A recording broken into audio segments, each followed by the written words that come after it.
Okay, let's start a run. We don't need to test this much more, you guys. Jobstar, thanks for the 6-month resub as well.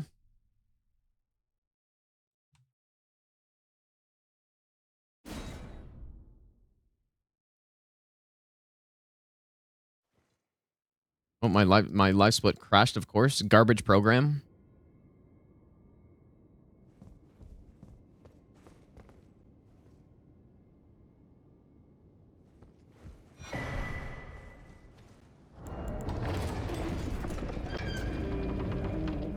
Yeah, I could do that, Arm, I guess, yeah.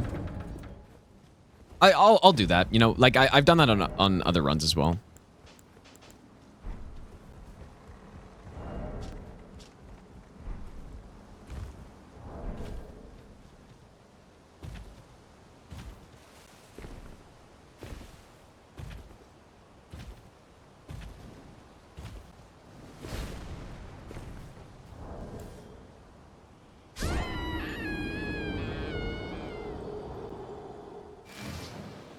Wait, what are you guys talking? What happened? What are you guys talking about? Clearly, I missed something.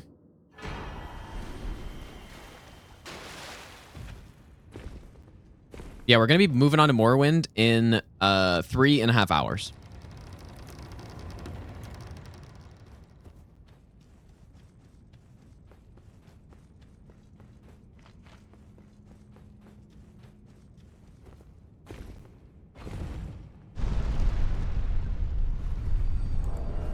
So we have 3.5 hours to get this run, and this run's going to be about 2 hours, so...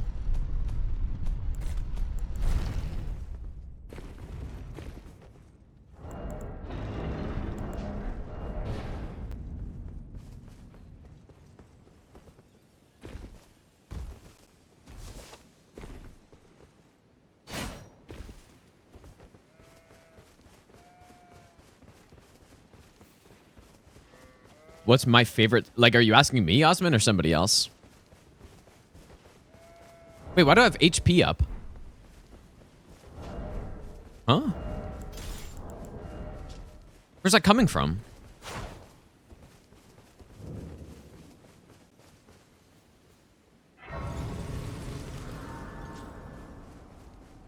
Oh, I have Great Ruin active. Okay, I'm going to restart the game. Whoops. I closed DR tool, but I guess I accidentally still had that active.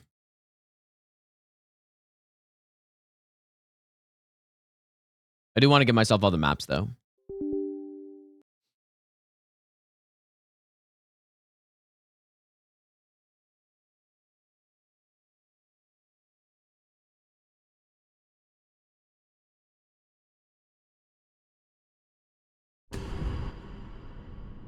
Could have just put it on the save file, I guess.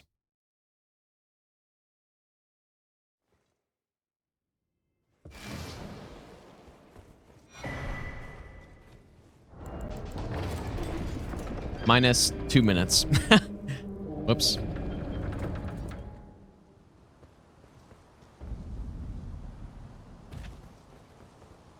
I've played gacha games, but I've never... I'm not somebody who likes to spend my money. So I've never gone down the spending rabbit hole.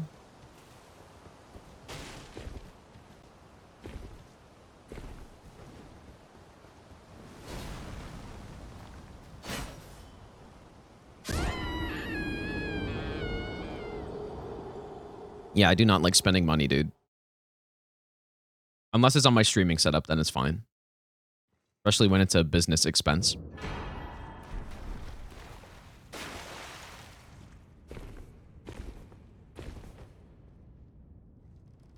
Yeah, the Elden Stars dodge, if people are wondering about it, it's essentially just... If you run in that path, Elden Stars starts from the left of the boss, our right, and it kind of arcs around, and then based on your positioning, Elden Stars basically lands straight down on the water, which kills all of its momentum. It's honestly such a garbage programmed attack. But yeah, it basically it connects with the ground, which kills all of its speed, and so that's why it moves slowly.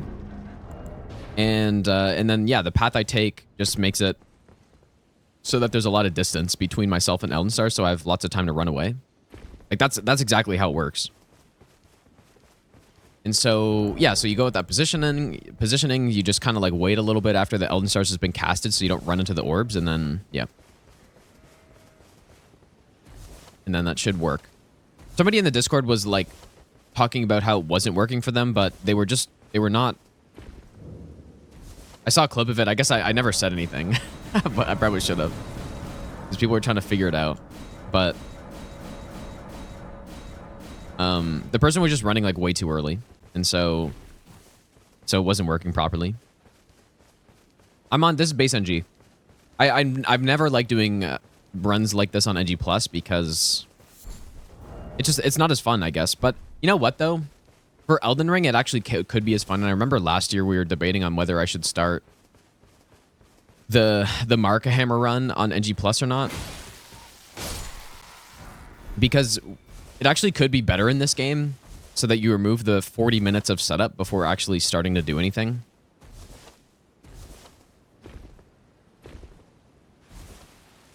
But yeah, I definitely prefer doing runs on base NG, though. Let's go, Nathan.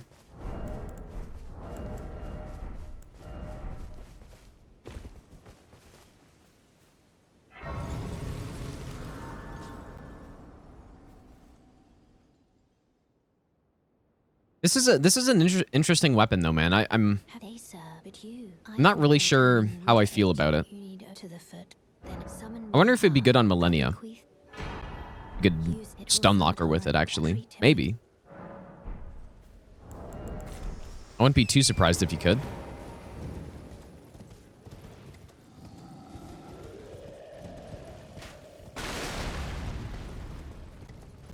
So, first stop, I guess, we will...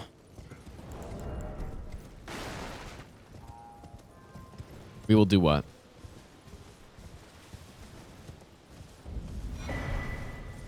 I guess early game runes we'll kill the Knight's Cavalry for, probably. Because we do need some runes to buy our upgrades and all that stuff.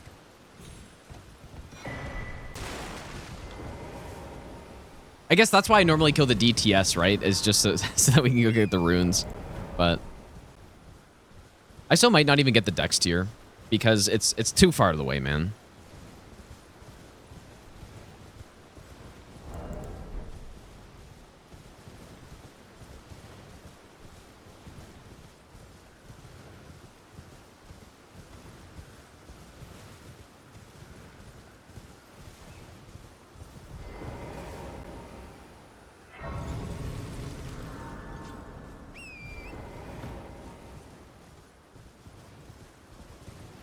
Oh, I never tested Alexander. Whoops.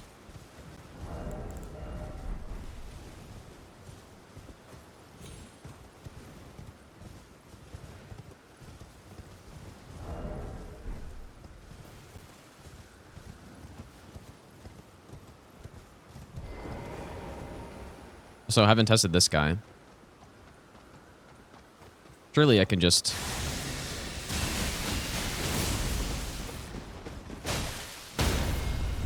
That did not work at all.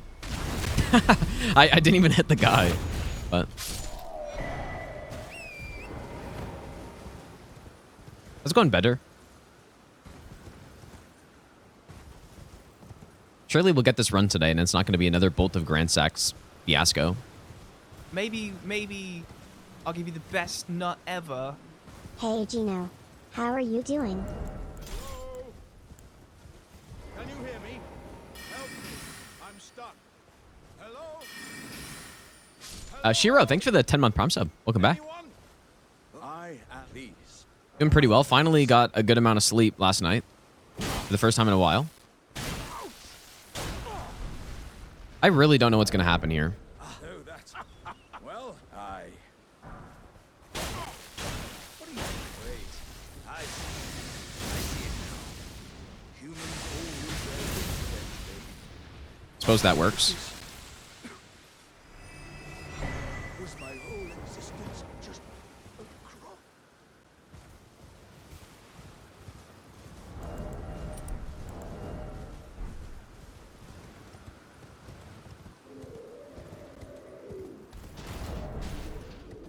That's a good amount of sleep. Well, I slept for a long time. I slept for like I probably slept for like 11 hours.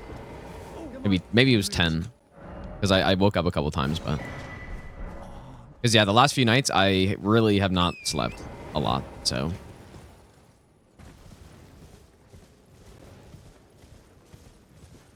not yet, Mikola. Whenever they announce the DLC, then I will.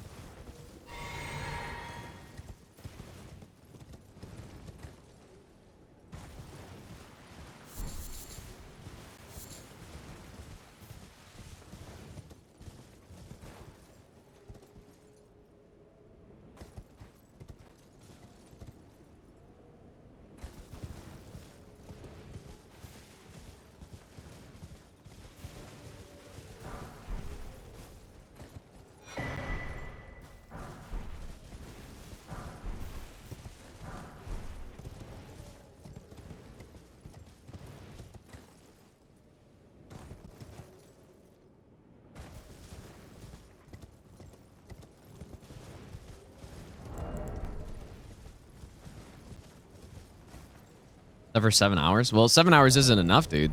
You need 8, but no. Like the last night or the night before last night, I went to sleep at like 5:30 and woke up at 10:30. That's not really enough, to be honest. Not for me, at least.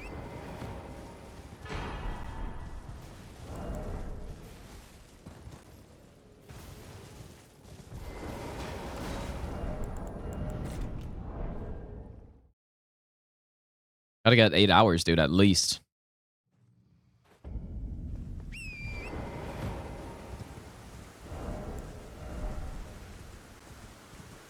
It's especially not fun working out on 5 hours of sleep, man, or less. It is not good.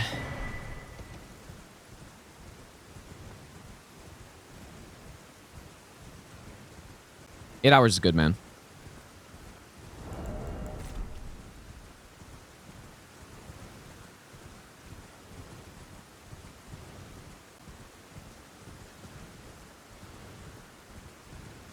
Average about 4 hours. That's probably not ideal.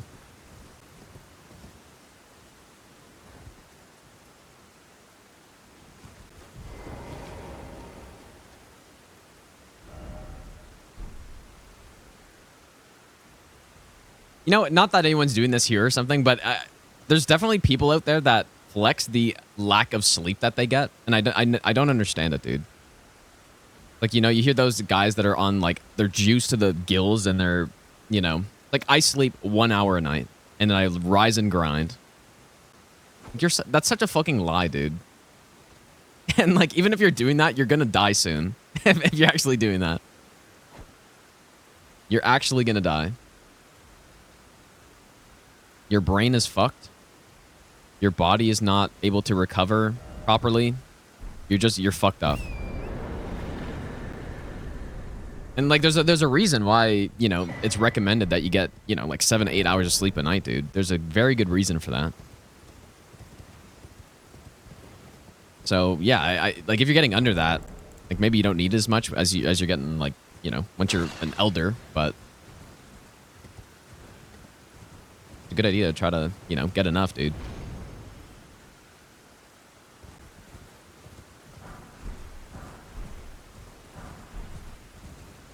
Why flex no sleep? People just do, I guess, man. Like, I don't know. Like, I don't need sleep. I just don't need it, dude.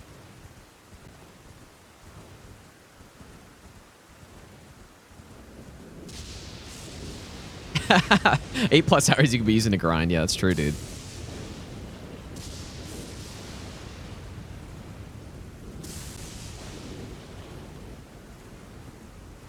Four 4:30 a.m. wake up. Oh, I thought you were saying 4:30 a.m. go to sleep, 4:45 leave bed. Insane 15-minute power nap. God. Doesn't need more than 15 minutes a night, dude.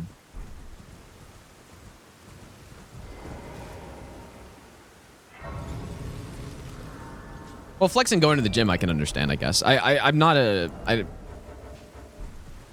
I can understand that. And you know what? To a degree, I think it's actually probably good. If you're like proud that you're, consistently going to the gym and stuff or whatever. And like that's cool. Better than flexing something that's not good for you. Such as, you know, literally anything else.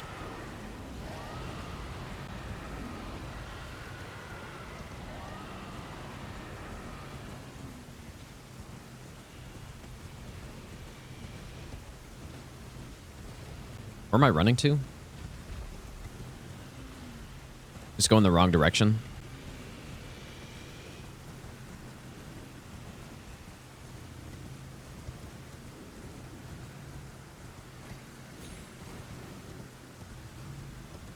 Need that beast torch. Wado, how's it going, dude? Yeah, flexing, smoking a pack a day. Yeah. I think the thing I've most commonly seen people flex that's like really not good is just, we're not going to get into it again, but flexing their alcohol consumption / tolerance. That's the thing I've seen probably more so than anything else. I would say. I don't know.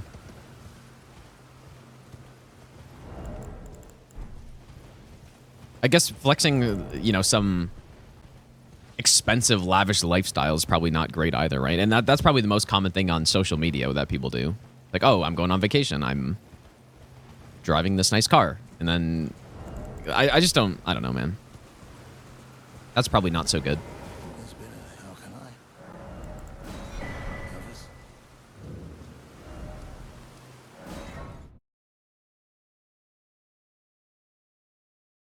The legend Mike O'Hearn, dude.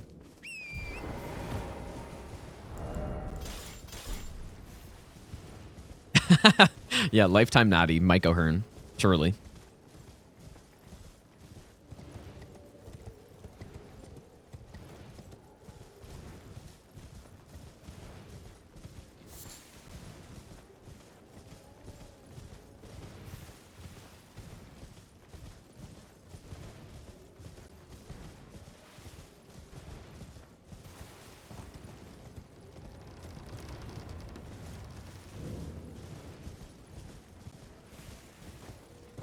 So we are going to get Axe Talisman. Probably not going to use the spiked tier.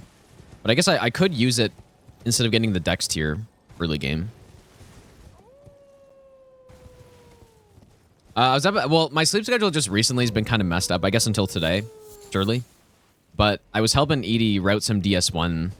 Some DS1 no-hit, sort of. And, yeah. Like, she's on...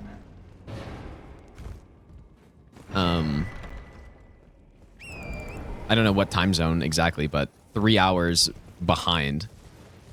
So it was still fun though.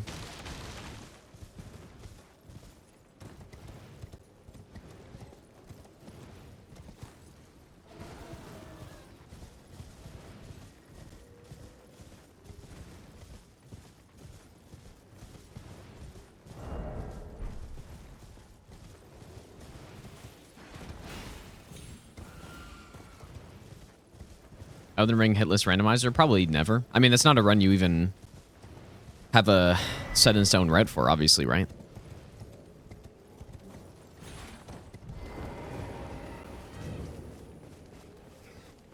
Because you just can't. You just have to wing it. The only thing that you can really plan for is just what items you collect and I guess how you progress to Altus, but other than that, it's before Christmas? I don't know, dude. It's going to be kind of rough, I think. Not that I don't think it can be done, but I don't know if she does, like, no-hit every day. And to get from a PB 9 to 0, like, she has been doing it for a decent amount of time. That's going to be tough, dude. That's going to be a little tough.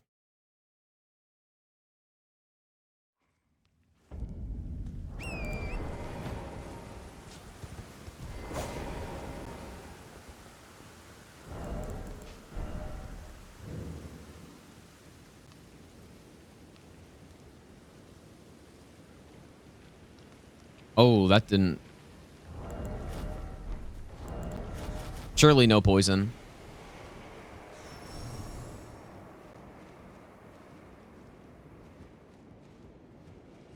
No, I don't think she's going to do sorcery.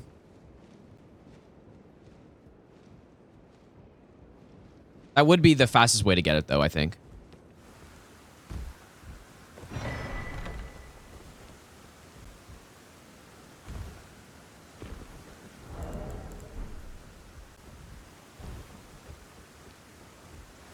Yeah, I definitely, when it comes to doing no-hit runs and stuff, I definitely don't think giving yourself time limits, it can be fun to do, it's fun for the viewers and stuff, but I don't think it's the most optimal, the optimal path to getting a run. It's like, yeah, I got to do this by then or else punishment. Especially your, like, first run, but yeah, I think just overall, it's not really, I mean, a lot of people like to do it, right? Hob obviously likes to do it. And I think it just adds a lot of unnecessary stress on top of already doing a no-hit run. And then you're not going to be, or at least most people just aren't going to be able to perform as well. And then they're going to get more frustrated and all this stuff. So yeah, I've seen Tom working on Lies P. I saw V-Swed. They're getting their PBs pretty low.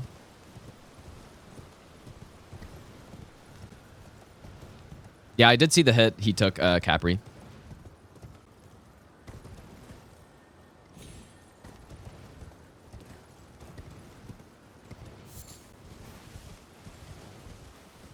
I wonder how he felt about that hit, actually, because there's two ways to handle a hit like that, right? The way that is probably the most natural, but also very counterproductive, is to...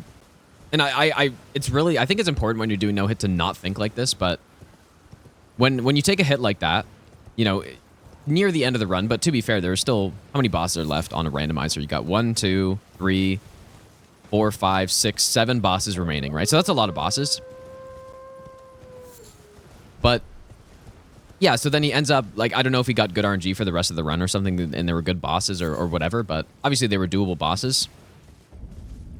Yeah, so the more like human way to think about it is like, oh man, I just got hit. This could have been the run. And then you kind of dwell on it, right? It's like, man, if I just didn't mess up that skip, the rest of the run was perfectly fine and I would have gotten it. Right? That's not a good mindset to have, really. And so the better way to think about it for no hit is just, I treat every single hit I take the exact same, basically.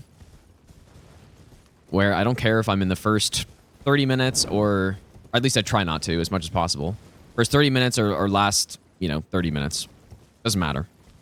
And so if you think about that hit, it's like, yeah, if you think about it like, oh, you would have gotten the run if this didn't happen, that's just, it doesn't help anything at all.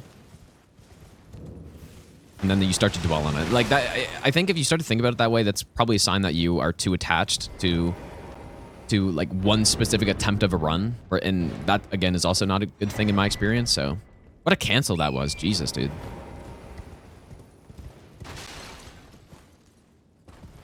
Yeah, it's a good lesson for no-hit runs, though, man.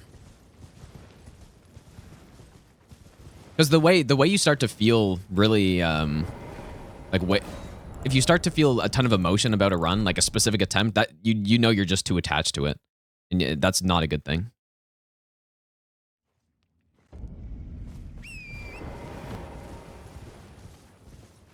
But it's very easy to get into that, right? I think that's the more natural response. And who knows? He could be thinking still right now. He could be thinking back to that attempt still and being like, man, if I just didn't, mess up that skip, I get the run right there. And think about how bad that is if that just you're just dwelling on it for like weeks. That would be very bad. I'm not saying he is, but I'm just, if this is just in general for no-hit running.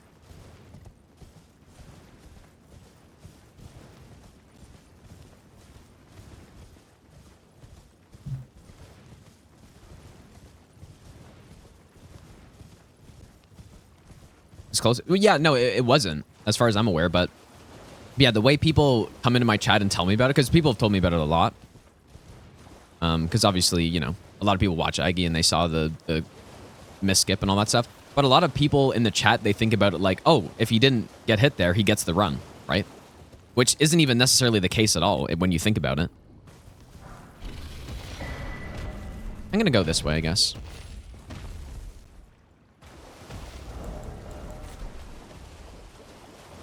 But that's how people in the chat have framed it to me. But they're also not the one doing the run, so they might not know how it actually works. But because another thing that happens a lot of time is if somebody's not really good at dealing with pressure, and I'm not talking about anybody in particular. I'm just talking about no-hit running in general. Yeah, if somebody isn't great at dealing with the pressure of a no-hit run, then best nut ever. Love then they're going to the feel more content. pressure You're on the my final favorite splits, right? And they're going to content probably creator, perform AG, worse, and much love. especially if they haven't done a lot of no-hit runs before. And so that you know, thinking that, oh, if I didn't get hit here, I get the run because I no-hit the rest of the game after I got hit here. But for some people, and for me early when I was doing no-hit runs, the pressure totally comes off after you get hit, right? You feel all the pressure, and then, you know, you get hit or whatever, and then after that, you don't feel any pressure, and so you play more relaxed. And for some people, the pressure is makes them play quite a bit worse. So you don't even know, right? You have no idea. If somebody gets hit at the end of a run and then ends up no-hitting the rest of it, it's not as simple as just, oh, if I just simply didn't do this, then I would have gotten the run. It's not even close to that easy, but yeah, if you don't do this kind of stuff, you probably wouldn't even know that. Or you wouldn't think about that, right? It's just, oh, you miss... Like, and I'm not talking about anybody specifically. It's just, this is a very common thing. Like, oh, if I just didn't get hit here, I get the run. But you really don't know. Technic, thanks for the 4-month resub, dude. Are these ways just to watch other people? I don't know, dude. At least for me, watching runs is way more stressful than doing them. But that might just be a me thing. I'm not sure. I've heard other no-hit runners say the same thing. But for me, it's when I'm watching somebody else, I have no idea. It's not that I don't have confidence in somebody to be able to do it, but it's not the same as confidence in myself to be able to do it, right? When I get to something, I know I'll do it. Well, I presume. Like, I'll be confident in it, but if I'm watching somebody else, I don't know if they're gonna do it. So I'm. It's way more stressful now, why, dude?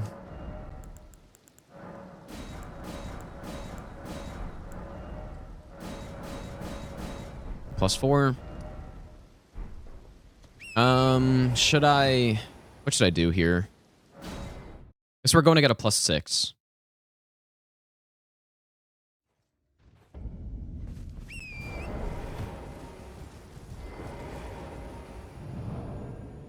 Don't have to stress about no-hit runs because you don't do them? Yeah, but if you're watching somebody...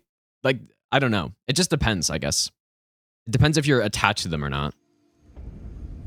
But most viewers, when they're watching the end of a no-hit run, they're going to feel immense pressure, even though they're not doing it. But yeah, it just depends if you're like, if you're somebody who is a last split Andy or something, where you only watch a streamer when they're on the final split, then yeah, probably you won't be feeling that pressure because you weren't along the way the whole time.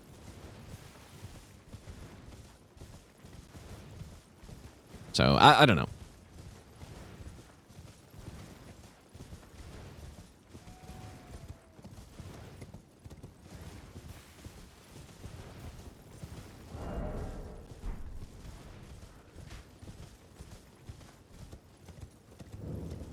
Just got ZV on my nose somehow. Yeah, last split Andy. That's what they're called, dude. I'll give you the best nut ever.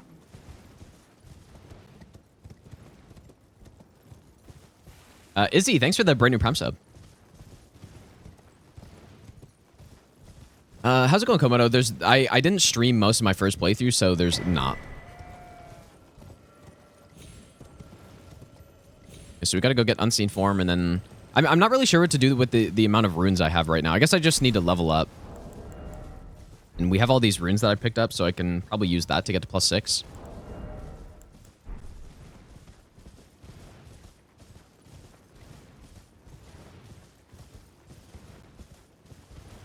Was too shocked at Hobbs at Hobbs strat at the end of God Run 3 to be nervous. I'm kind of in the same boat, I would say. I couldn't believe what I was watching, so I was more like confused than nervous, I think. I was definitely at the end of Potastic's run, I was definitely nervous, dude. And like same with basically anybody else's runs.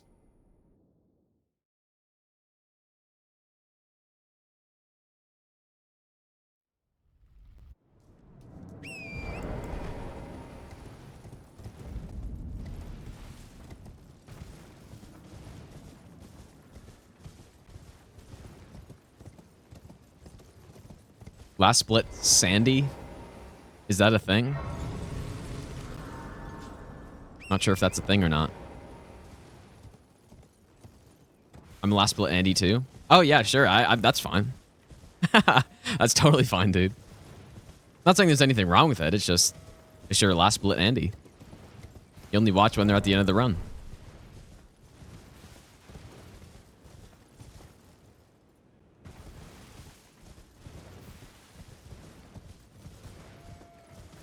So I guess I'll we got the beast torch. I don't think I need stealth through this section. So I'm just gonna level up and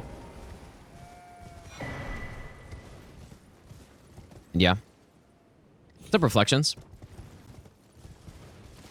Well, yeah, the noble was really bad, but yeah, again for that I was I don't know, dude.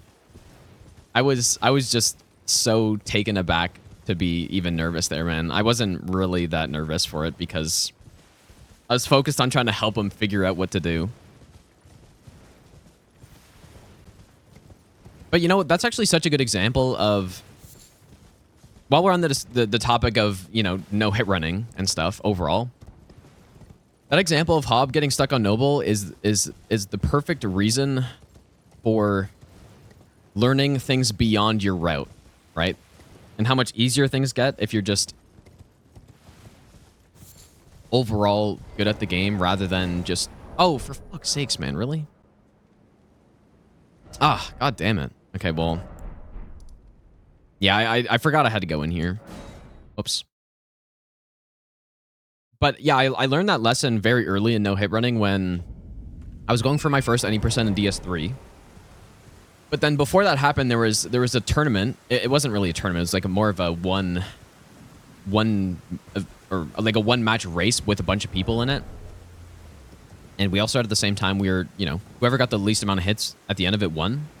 And it was with Thief only. So you could only use stuff that the Thief class in Dark Souls 3 used. And so at that time, you know, I was just practicing Twin Blades. That's all I was doing. And I didn't really know the game very well because I only had like a little bit of time in it and stuff.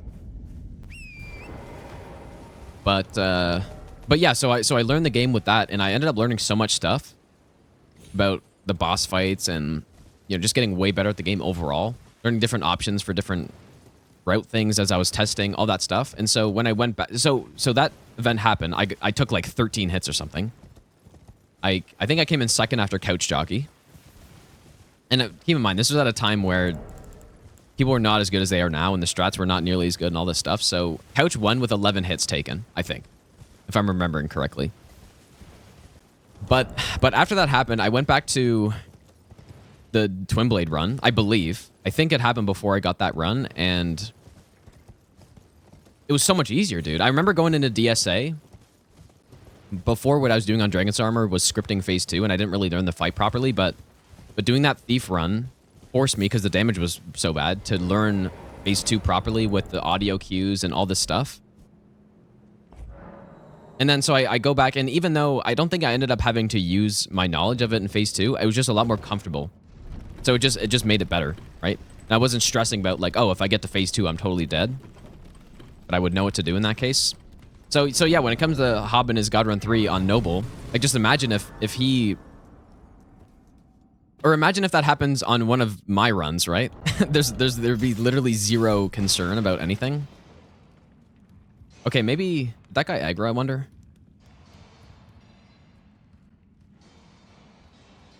There would be zero concern because I would just go back in, know what to do, and yeah, it's all good. So it's a good example of trying to. You're gonna be the best at no hit running that you can be if you learn the game rather than the route. I'm sure it's the same for speedrunning as well. Although speedrunning, it's kind of more like things have to go... I didn't level up, for fuck's sakes, man. What do I do?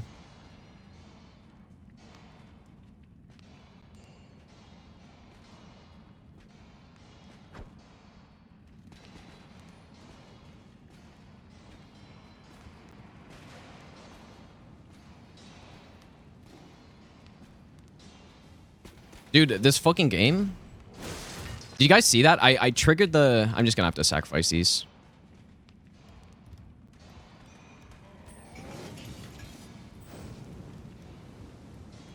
What?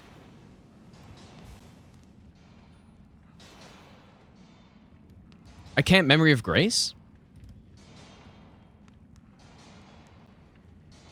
I think my game just bugged. I think I just did like a ladder clip or something. My game's just bugged. I think what happened is I tried to get on the ladder. It didn't work.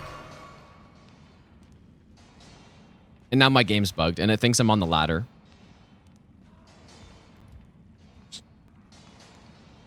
Okay, nobody's aggroed to me right now, technically. So... I have to quit out here, because my game's bugged. I didn't know you could do a ladder clip in Elden Ring, dude. I had no idea. But you know what's gonna happen is this is gonna take me back to the ladder. So I'm gonna have to deal with the disaster here.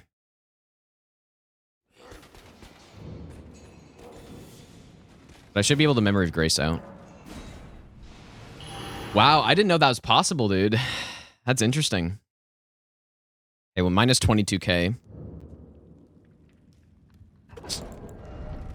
That actually kind of matters too, because now I'm not gonna get enough faith for Howl, and I might have to kill the DTS or something, but it's probably fine.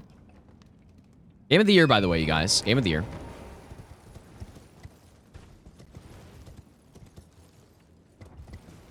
Yeah, all I did is I stood up and then pressed Y to get on the ladder, and then I just didn't get on the ladder. Like, there was no obstruction or anything. The way you had to do ladder...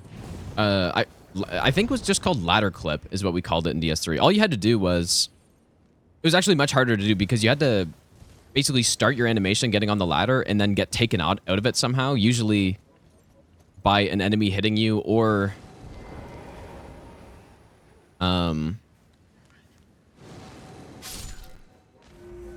Or by...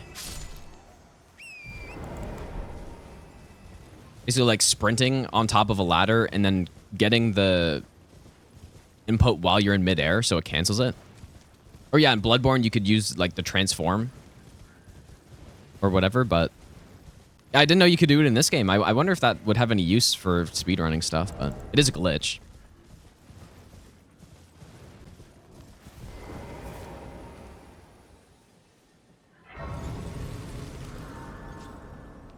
It's not one that I've seen in this game.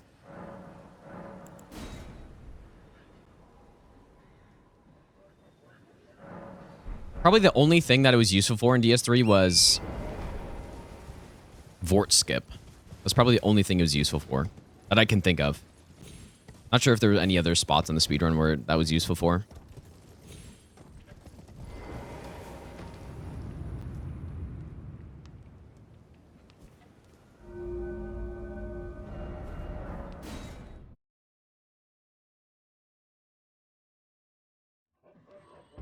Too bad I didn't just remember to level up before that, though. Kind of annoying.